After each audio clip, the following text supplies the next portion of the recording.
parados em alguns textos importantes. Eu não posso começar hoje se eu não lembrar o que eu falei a última vez que eu estive aqui com a gente, compartilhando. Compartilhei um texto que eu amei demais. Foi no dia do aniversário da igreja, que estava aqui, deve lembrar que a gente falou que nós não somos uma igreja de movimento, nós somos uma igreja de cotidiano. Igreja de movimento, a gente vai se empolgar com datas comemorativas e não vai desfrutar do dia a dia. E a graça não está no dia que a gente come fora de casa, a graça está no dia que a gente almoça juntos em casa. Senão a gente vai ficar uma igreja superficial. E eu falei sobre isso junto com o Mateus, e logo depois que eu falei sobre isso, foi no domingo. Na sexta-feira, eu e a Carol nos direcionamos para o congresso de um grupo que a gente chama de Marcha, lá dos Jovens da Verdade. É onde a gente se inspira nos nossos acampamentos. Nunca tinha ido lá, eu conheci através do PV. E o tema era assim: não menospreze os pequenos começos. O tema era esse lá: não menospreze os pequenos começos.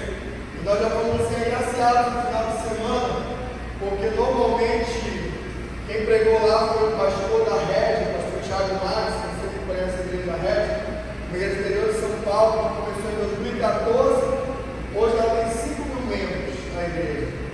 E o pastor simplesmente falou sobre o pequeno começo e tal, e foi uma bênção.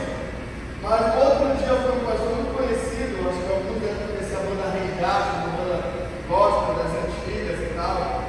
Parece roupa nova agora, só velhão, tocando e tal. E ele é o pastor da igreja Casa da Rocha, de São Paulo, o pastor Zé Bruno, dando a história da igreja Estrela com a gente. E hoje ele tem uma igreja com 800 membros, tem uma organização de âmbito nacional, gosto muito dele, vê-lo pregar. E ele falou: eu vou começar falando disso para poder chegar onde eu quero. Eu vou pregar o que eu ouvi lá, vou pregar por todas.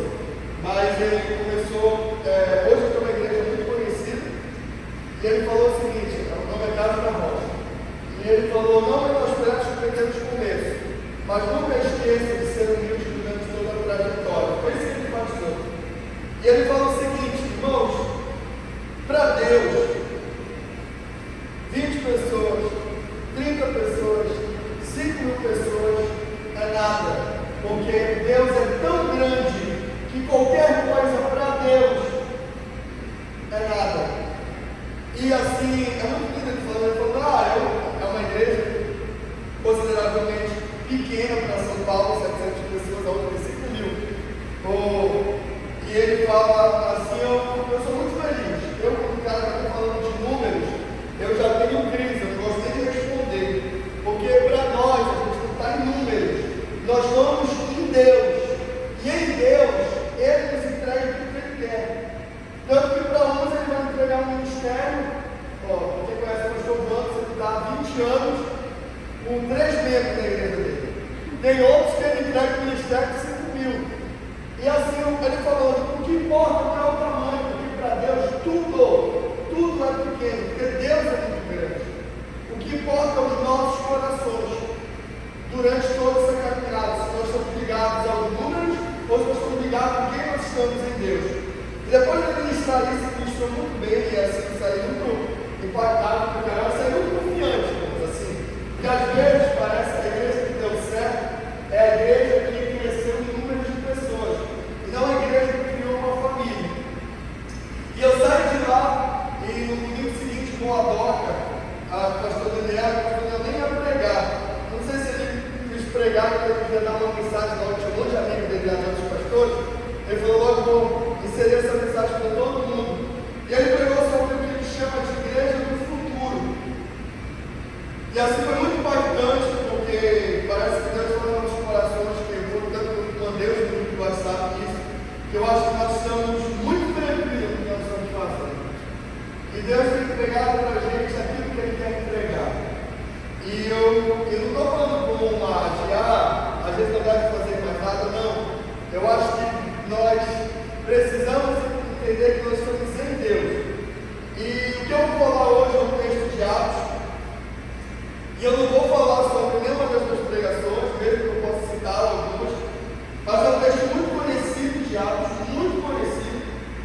que é o texto do Pentecostes, como já falamos. E eu quero ler esse texto do Pentecostes.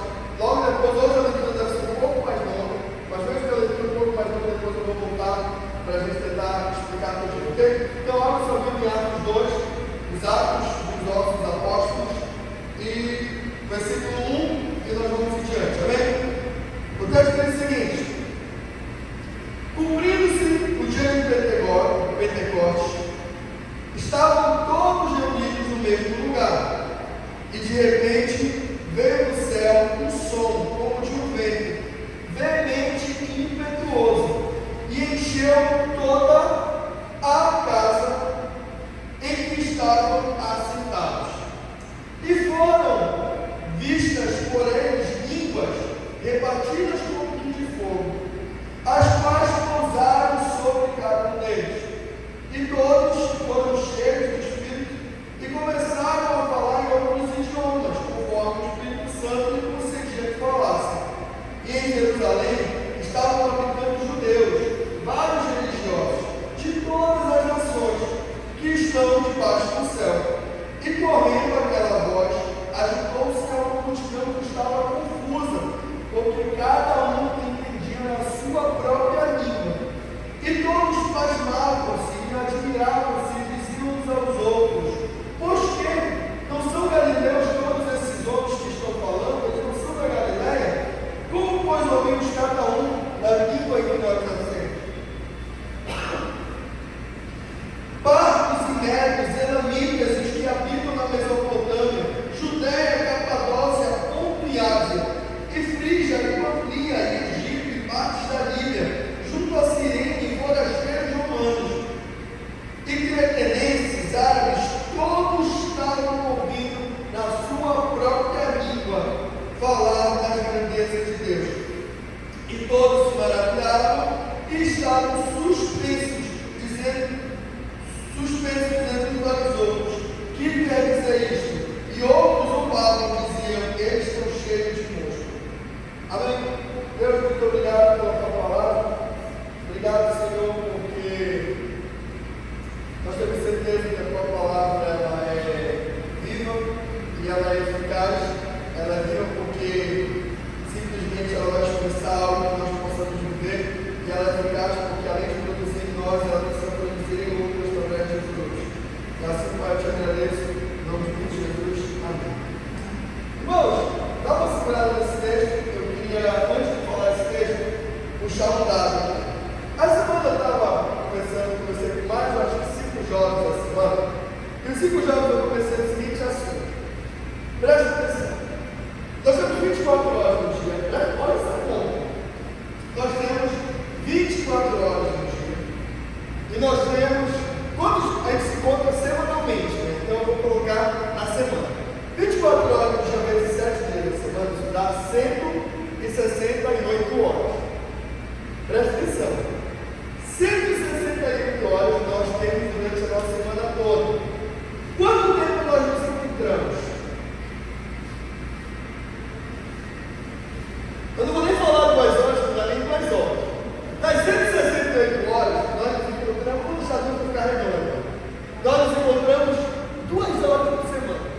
Imagina, 168 horas, nós nos encontramos 2 horas por semana. Quais dessas horas nós estamos aonde? Na teoria, era para a gente estar dormindo 8 horas por dia. Se a gente está dormindo 8 horas por dia, mais ou menos nós estamos dormindo 56 horas. Então já nos sobrariam mais 100 horas mais ou menos para viver a semana. Nessas 100 horas você trabalha e você passa tempo com a família. Então eu estou falando isso. Porque eu não sei se você percebe que 1 hora e meia, 2 horas de uma semana de 168 horas, nós estamos aqui. Então, quem menos nós ouvimos? O que menos nós ouvimos durante a semana é das coisas de Deus. Porque, em particular, irmãos, assim, de coração muito aberto, você fala: não, mas eu tenho meu devocional todo dia. Amém, se você tiver. Mas eu chego a apostar que o seu devocional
Porque os meus dados, só tem um local que vence todos os meus dados. Sabe qual é esse local?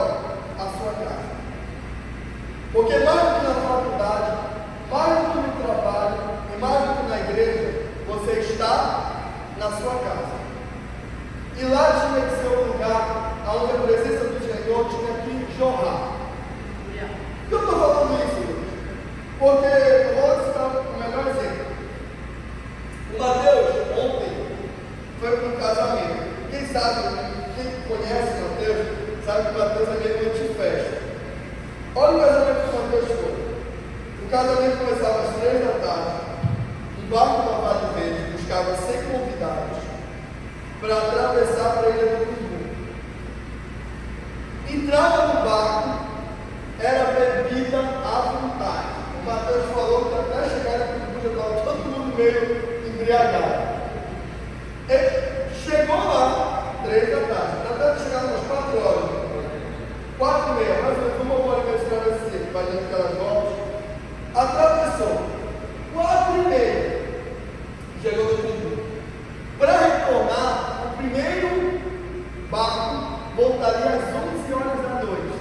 Imagina o Mateus numa festa dessa. Eu estava divertido de rir de dia, quando eu bati tentando pegar. E se tu perdesse das 11, o outro viria às 4 da manhã. Imagina.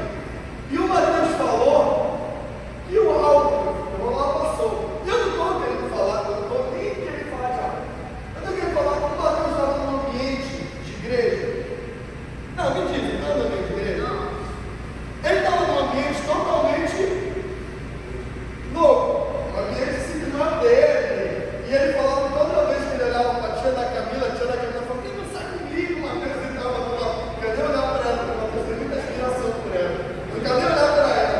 E toda vez que ela empolgada, já veio ela lá e tal. E por que eu estou falando isso? Porque se o Mateus, isso eu não tenho sombra de dúvida, ele fosse criado, porque ele aprende 1h30 todos os domingos, qualquer vento contrário à sua doutrina, rápido o Mateus seria levado. Eu não tenho dúvida que o Mateus, ele está no Cumbu, não tem ninguém vendo ele, não tem ninguém perto dele. Na mesma hora, meu filho, o Mateus estava embriagado, pensando que era embora. Por que eu estou falando isso? Porque a gente está se enganando, pensando que o que nós estamos fazendo de básico na nossa vida é o que a gente aprende 1h30 aqui. Ou as nossas casas se transformam em igreja, ou nós vamos continuar perdendo os nossos filhos, vamos continuar perdendo os nossos esposos, vamos continuar perdendo as nossas esposas, não vai resolver nenhum problema. Divórcio vai continuar acontecendo, mas eu vou para a igreja. É 1h30 aqui. É 1h30 aqui. Você acha que vai resolver o seu problema aqui se o seu marido passa 6 horas de trabalho com um monte de homem sofá de mulher? Aí não, é 1h30 que vai resolver. Não, os meus filhos, eles vivem na igreja. Isso acontece na nossa igreja. Joga a responsabilidade para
vezes, mas acho que isso é mais ou menos assim, um negócio meio grandioso. E por que eu estou falando isso? Porque o texto fala que os grandes movimentos da igreja cristã da atualidade, o que nós lemos, por isso que questões ler isso, um dos textos de grande mudança no cenário da igreja, porque quando o Espírito Consolador, ele entendimento desce sobre o ser humano, aconteceu dentro de um templo. Aconteceu dentro de um templo, irmão? Aconteceu dentro de uma praça? Não! Aconteceu aonde? Aconteceu aonde, irmãos? Por que eu estou falando isso, irmão? Porque eu fui de João. Hoje eu vou de João. Aconteceu dentro de uma casa. O Espírito desce sobre uma casa onde tinha alguns discípulos reunidos. E esse Espírito sobre aquela casa inunda. E naquela casa existe tanta virtude que o povo de fora vê. A casa não precisa ir para fora.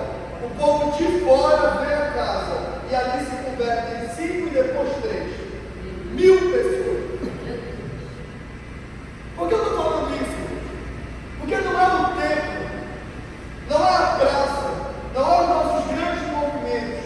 Ou a gente se volta para as nossas casas, aos nossos devocionais diários, aos nossos tempos com Deus, ou nós vamos perder os nossos filhos, ou nós vamos perder os nossos esposos, ou nós vamos perder todo mundo.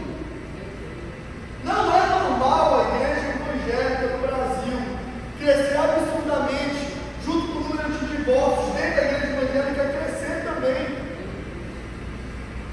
Por quê? Porque perderam dentro da casa.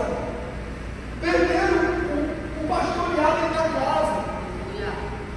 Eu estava domingo com uma amiga minha da Carol lá em São Paulo, jantando, e no meio da conversa eu virei e falei, eu sou muito feliz, Bia, porque antes dos meus pastores, o meu sentimento sempre foi o papai, mas o dela não é o pai dela, é o pastor lá de São Paulo. Eu falei, antes do pastor ser este homem, o teu pastor era o teu pai.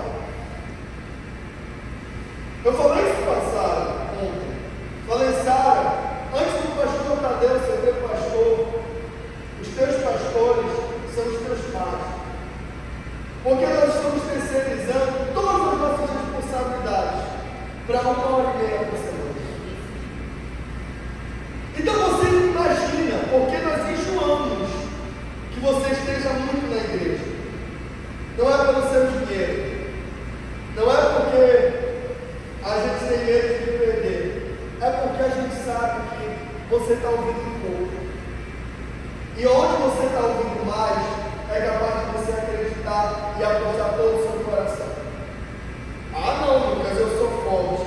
Se você se achar forte, a própria palavra de Deus diz que é o primeiro a cair.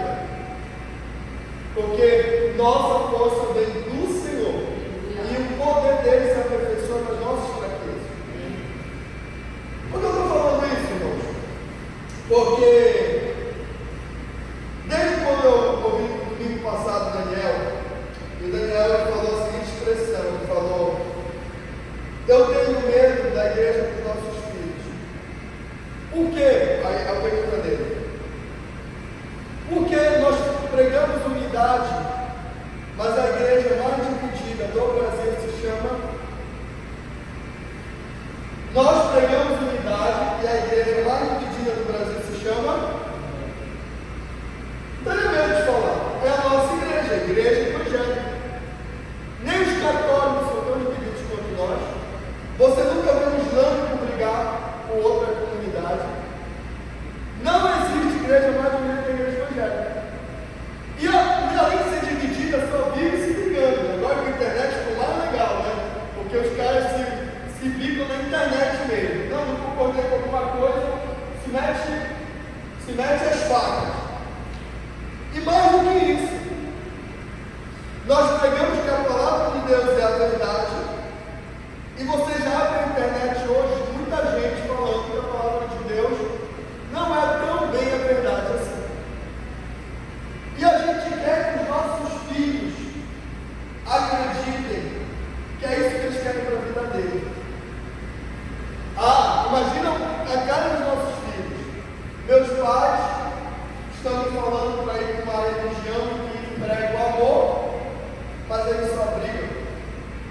uma religião de tranquilidade, mas um fica zoando a igreja do outro. E sabe por que tudo isso aconteceu? Porque mais uma vez nós achamos que as nossas igrejas são essas paredes. E eu já vou dar um dado pessoal nosso. Sabe onde estão as nossas maiores? Eu vou usar essa expressão. Se você não entende, eu vou explicar depois. Que é o meu moderno isso aí. Sabe onde estão as maiores tretas da nossa igreja? As maiores briguinhas da nossa igreja? Sabe onde está? Quando nós vamos falar do prédio. Abre o grupo da igreja. Normalmente, quando nós vamos falar do prédio, nós brigamos. Por quê? Porque isso nos custa. E por nos custar, ninguém quer perder. E se ninguém quer perder, a gente vai jogar para o lado do outro. Enquanto seria muito mais fácil as nossas casas serem locais de culto, e quando nós não chegássemos para cá, seria só o crente de culto. Então nós estamos colocando todo o peso que era das nossas casas aqui, pensando que aqui nós vamos resolver todos os problemas da nossa vida. E sempre me falar, e um monte de medo, você não vai resolver seu casamento, você não vai resolver seus filhos, você não vai resolver seus problemas financeiros, você não vai resolver nada.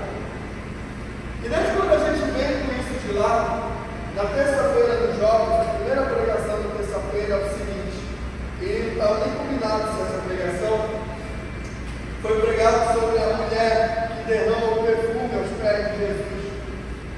E é um tipo de adoração aquilo que ela faz.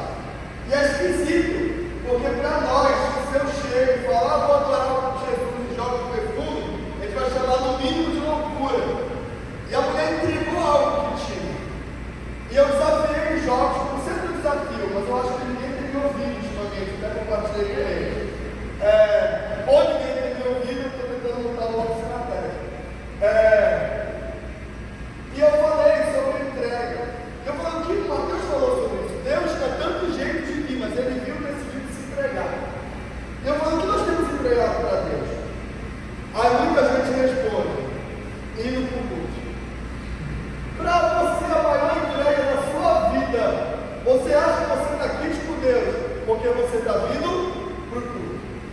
Tanto que você acha que você está desviado quando você não vem para o culto. Então, se você não vem para o culto, você está. Então, você já percebeu que a nossa adoração a Deus, ou a nossa entrega a Deus, está intimamente ligado a algo que Deus não falou? Porque nós literalmente estamos em Deus, não quando nós estamos com a aqui, mas quando a nossa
1, capítulo 2 em casa. Aí pula lá para o capítulo de Pedro, conta com Cornélio. O encontro é numa casa. E a gente vai começar a ver em todo o livro de Atos, encontros em casas, cultos em casas. O cara, a gente é tão ligado a Pedro, que tem o caso do cara que morre caindo da janela. Nós desenhamos uma janela em grande templo. Se você ver as imagens, a maioria é uma janela de grande templo, o cara caiu e morreu de lá. Não, aquilo era uma casa. O cara estava sentado sobre a janela. Mas a gente está tão embutido de que Deus automaticamente está no tempo. Por que eu estou falando isso? Porque eu tenho duas preocupações. A primeira é a sua casa não está sendo igreja. E se a sua casa não está sendo igreja, irmão, não jogue, não pense que o que você chama de igreja resolverá os problemas dela. E eu estou falando isso. Para que se nós não tivesse ali, mas os que estão aqui já vão saber. Se algum dia você trouxer um problema na sua casa para a gente resolver, os pastores desta igreja, a primeira coisa que perguntarão é: você tem feito o seu papel? Tem pastoreado? Tem orado? Se você respondeu sim, a gente vai falar então agora, nós vamos conversar juntos. Se você responder não, a gente vai falar então primeiro, ajeite a sua casa, você vai ver o quanto será diferente. E eu não estou falando isso como alguém que você recebeu, não, porque eu acho que eu estou ideia com isso também. Tanto que a partir de amanhã eu começo um grupo de estudos com jovens. E eu nem fiz muita propaganda, não. Quem quer? Quem não quer também, eu nem ligando. Porque eu não vou ficar insistindo, eu já falei. Depois que eles sentirem a necessidade, eles vão procurar. Eu lembro quando nós fazíamos grupo doméstico em casa, antes de inaugurar esta igreja. Eu acho que nós só inauguramos essa igreja porque nós fazemos grupo doméstico. Sabe por quê? Porque a gente tinha fervor. Se nós não fizéssemos grupo doméstico, nós não tínhamos coragem de fazer isso. Mas quando nós, nas nossas casas, quando já abrimos a Bíblia e lemos, a gente se sente tão próximo de Deus, que a gente começa a ouvir essa música que nós cantamos e falar: é, Senhor, eu, como estou querendo crescer, eu paro de crer. Então deixa eu ficar criança, porque eu pulo de cabeça e eu não tenho medo de me afundar. Por quê? Porque nós estamos em Deus. Eu não estou falando isso, porque eu não estou incentivando você a não vir mais cultura. Eu estaria sendo um absurdo falar isso. Essa é a segunda preocupação, foi a primeira. Mas eu já estou na primeira.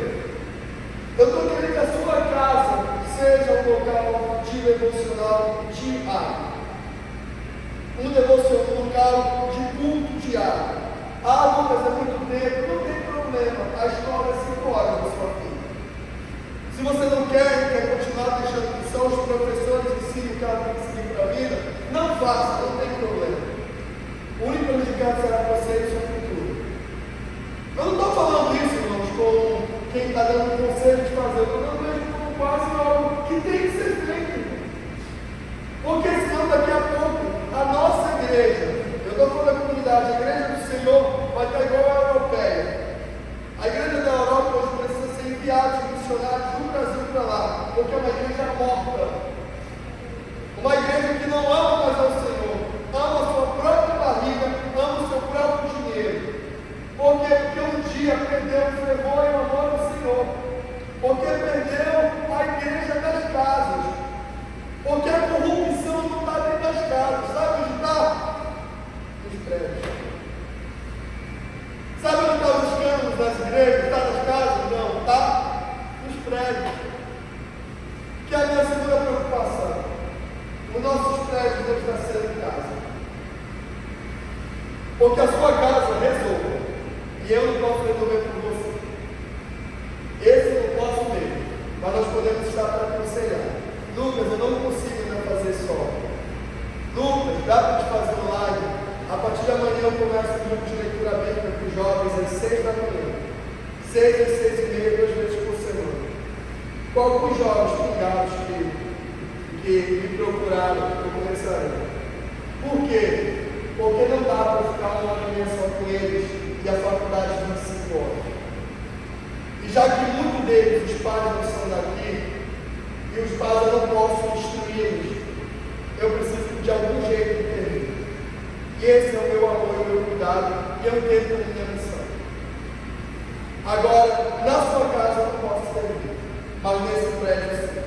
E sabe qual está sendo o meu medo? Desse nosso prédio esquecer que ele é uma casa. Porque se a sua casa esquecer que ela é uma igreja, e esse prédio esquecer que ele é uma casa é uma igreja, a gente vai estar daqui a pouco só brigando por estrutura. Por isso que o nosso esforço de fazer isso aqui em cima. Eu fui instigado essa semana por uma irmã muito querida, que se chama minha mãe, em voltarmos aos cultos às 7 horas da noite. E como a ideia foi batida pelo conselho, eu consegui convencer os 5 irmãos do conselho a mudar o horário. E para mudar agora, eu tenho que concordar os 5, e eu não vou mais concordar. Eu falei, eu não posso fazer isso. Ah, mas por que, eu falei? Porque se eu voltar às 7 horas, eu estou mostrando para os irmãos que nós somos um tempo de prédio empresarial. E só funciona se for no horário das 7. Se for no horário das 5, por um motivo maior. Porque nós não estamos no horário das 5, porque é mais cedo. Eu não sei se você sabe o quão intencional nós estamos sendo no horário das 5. É porque você não viu ainda começar a subir gente. Porque quando você vê começar a subir gente, e o nosso prédio ser útil para o nosso bairro, isso vai me encher os olhos. Eu acho que eu vou ficar lá em cima na hora do culto. Mentira, porque não vai ter culto na hora do horário. Por que eu estou falando isso? Porque hoje a gente entende que isso aqui não é uma empresa, uma instituição, isso é uma casa. Sabe como eram as reuniões antigamente? Por isso que o domingo de aniversário eu fiz a roda, para a gente não esquecer. Nós estaríamos numa roda sentados agora. E eu estaria pregando, talvez eu estava sentado. Mas até isso perdeu as graças para a gente. Porque se eu fizer um culto todo domingo numa roda, muitos irmãos vão falar que culto esquisito. Isso não é culto. Só que no início de tudo, nas casas, era necessário escrever uma roda. Só que o que era culto para nós não é mais. Se o louvor não for super performático, para nós, que louvor fraco, mas na época, talvez teriam tambores, porque nem instrumento de corda em muitas igrejas não tinham. Tinham os tamborzinhos só, os poderes militar. Por quê? Porque o que era certo para nós agora é o errado e a gente está caminhando para uma igreja assim. Por isso que o Daniel termina falando no domingo passado que a igreja do futuro é a igreja da casa. Quantas igrejas estão crescendo imenso, e eu, graças a Deus por isso. Só que eu tenho muita certeza, tenho convicção, eu chorava junto no domingo passado, de saber que as nossas igrejas são igrejas de casa. Os nossos encontros de domingo, eu estou falando com muita fé. Eu estou falando com fé, com fé é certeza, eu estou falando com muita fé, com certeza, que essas nossas casas se transformarem em igreja, os nossos domingos serão derramados de Espírito. Eu não estou falando em mistério, eu estou falando derramado de Espírito aqui, diabos. Quando Deus enche uma casa e os caras se tornam tão impactantes que o povo de fora quer enxergar o que está acontecendo. O povo de fora não enxerga mais nada de nós, por quê? Que fervor nós temos. Nem ler a Bíblia a gente ia ler mais. A gente só lê no domingo porque o pastor abriu isso quando ele não passa no slide, né? E nem a Bíblia a gente abre. Eu não estou falando de abrir um livro. Pegar seu celular mesmo. Então eu estou falando isso, você como um alerta para nós. Graças a Deus, os irmãos que estão aqui, todos os irmãos estão muito próximos. Isso é um alerta para nós. Eu não estou falando como alguém que faz isso. Eu estou falando como alguém que veio para fazer mais. Para mudar. E para perturbar isso. Eu fui muito impactado semana retrasada quando eu falei que nós perdemos a ideia de discipulado. E não é a ideia de discipulado de livrinho não, tá? discipulado é quando Jesus veio e falou: vem, me segue, vamos andar junto. E nós vamos comer junto, andar junto. Nós perdemos. O ler Bíblia junto, orar junto. Os nossos estudos bíblicos não dá ninguém. Sabe por que é chato ler a Bíblia?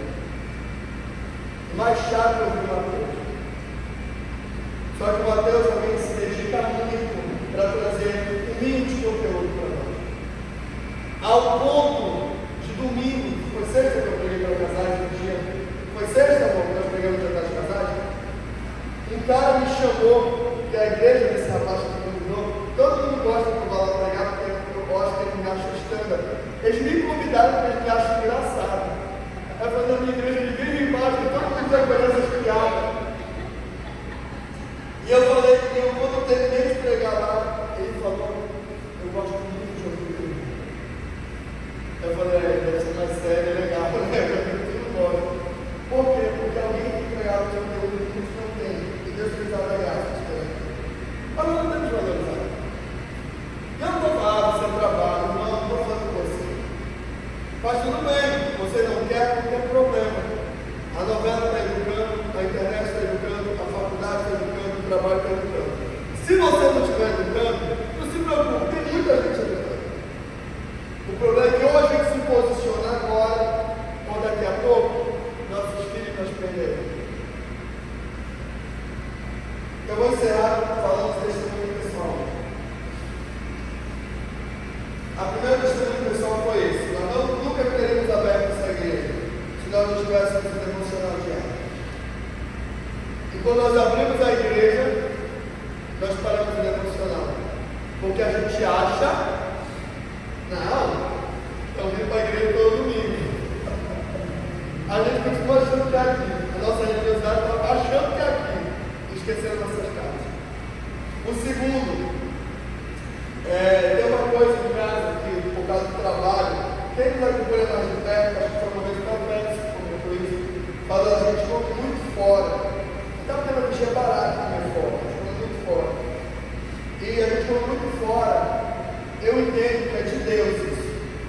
Não é porque eu gosto de comer fora. É porque a nossa rotina não nos permite sentar à mesa em casa. É muito difícil. Sempre chega antes, chega depois, quando a gente chega. Mas quando a gente come no restaurante, todo mundo tem que esperar o outro, né, para poder comer junto. E eu acho que Deus nos permite comer muito fora, para que poder a gente ter o nosso momento de bênção. Que é o que nos edifica muito. A gente anda muito no carro juntos, que é o nosso momento de bênção. Eu não estou falando que a mesa é um local assim não, tá?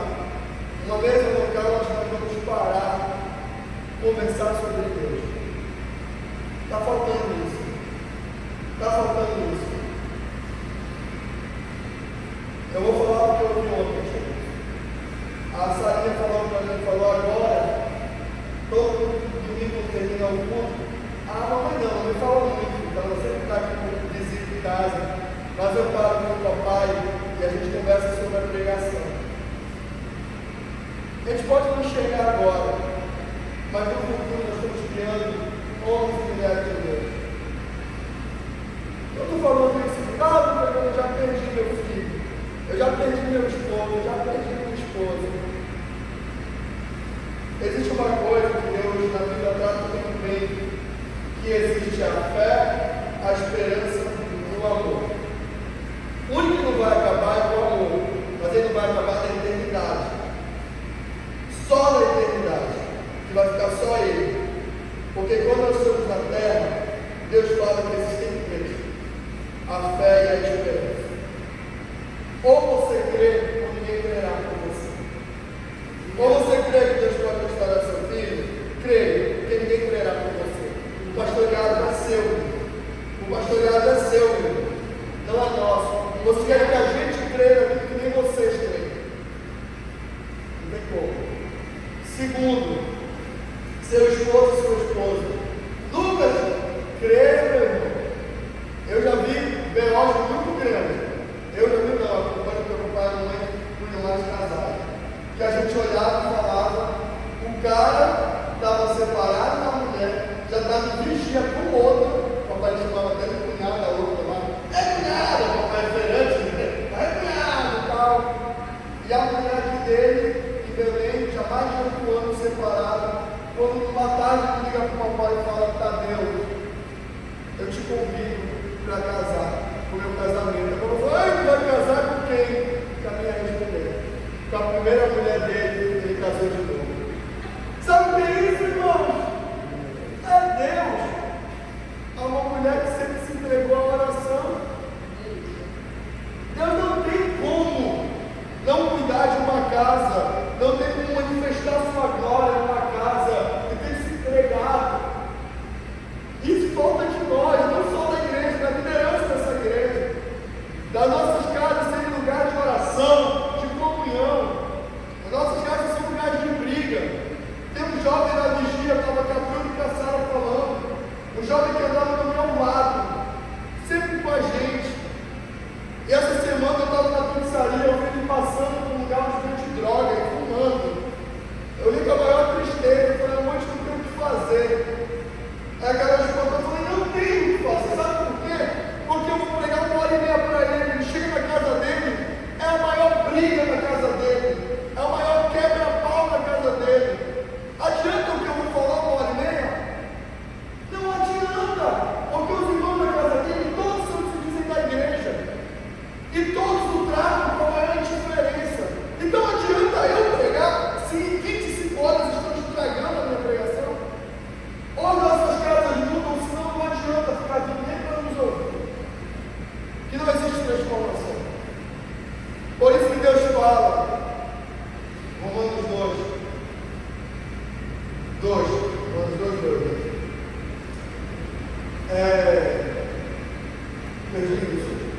Romanos 12:2. Não vos conformeis com como está o mundo, mas renovem e transformem, não pelo que vem de fora, mas pela renovação do vosso interior, da nossa mente, para que a gente experimente qual é a melhor, na verdade, a boa, perfeita e agradável vontade dele. Porque nós estamos experimentando, porque está em transformação do exterior para o interior, e as nossas casas são nossas igrejas. Então, irmãos, se você não consegue ser até hoje, a partir de hoje seja. A partir de hoje seja. Os pastores da sua casa falem: olha, chega aqui no moral hoje. Hoje, não quer? Não é 30 minutos, você 10 minutos, eu vou morar junto hoje nessa sala. 10 minutos ninguém morre. Porque 5 horas da faculdade, nós vamos continuar te lembrando. 5 horas da faculdade está ensinando, 1 hora a novela está ensinando, está todo mundo ensinando mais de hora, você fica fazendo 10 minutos. Então, antes de morar, eu falo: hoje nós vamos morar, 10 minutos.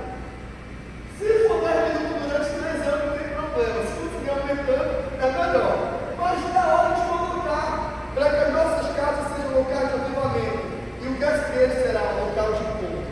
E deixa que isso a gente vai tentar fazer no conselho. Eu tenho outro negócio para convencer o conselho esse dia. Eu só estou no ambiente para convencer. Porque eu não quero que aqui seja o nosso local de culto. Eu quero que aqui seja o nosso local de culto. Porque o culto tem que ser nas nossas casas. E quando a gente chegar aqui, a gente vai celebrar virtudes.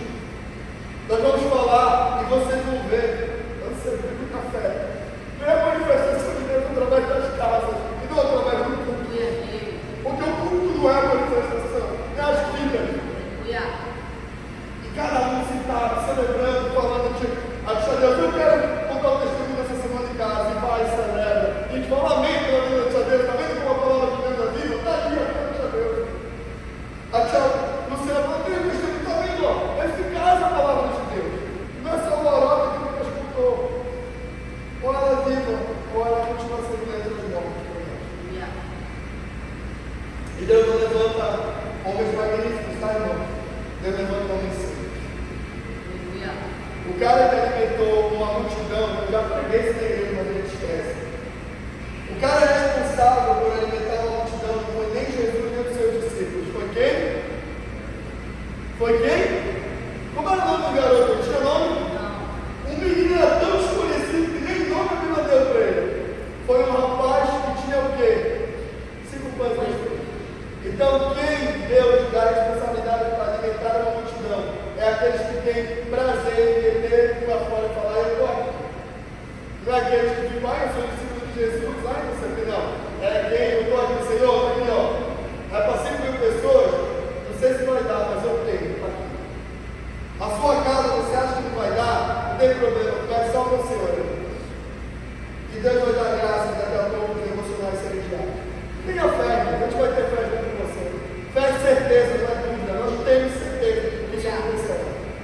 nós viveremos tempos de